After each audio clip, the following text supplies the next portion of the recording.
Good morning বন্ধুরা, কেমন আছো? সবাই নিশ্চয়ই ভালো আছো। আজকে নবমী, প্রীতি ও শুভেচ্ছা দিয়ে আজকের ব্লগটি স্টার্ট করছি। তো সকাল সকাল আজকে মার্কেটে চলে গেল। মার্কেট থেকে চিংড়ি, পাবদা, পোনা, মাংস নিয়ে হাজির হলো, কারণ আজকে আমার হাজবেন্ডের বার্থডে। তো বার্থডেটা কেমন করে সেলিব্রেট করছি চলো তোমাদের সঙ্গে একটু শেয়ার করি। সকালেই আমি লুচি, তরকারি, মিষ্টি, ধান, দুল্প দিয়ে আমি মাসিকে রেডি করে টেবিলে দিয়ে দিলাম। সকাল সকাল চান করে আমার হাজবেন্ড টেবিলে বসলো, মাসি ফোঁটা দিয়ে দিল এবং তারপরেই তাকে প্রণাম করলো, মুখে পুরীর মহাপ্রসাদ দিল, দিয়ে খেতে দিল। তারপরেই চলে আসলাম দুপুরবেলা মাছ, মাংস, ডাল, ভাজা, 5 রকমের ভাজা, চাটনি, মিষ্টি এইসব দিয়ে দুপুরবেলা খাওয়া হলো।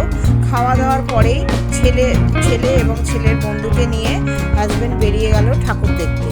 চলে গেল বেহালার সাইডে ঠাকুর দেখতে। প্রথমেই তারা বেহালা নতুন দলে চলে গেল, তারপরে পরপর ওখানকার প্যান্ডেলগুলো সব দেখে নিল।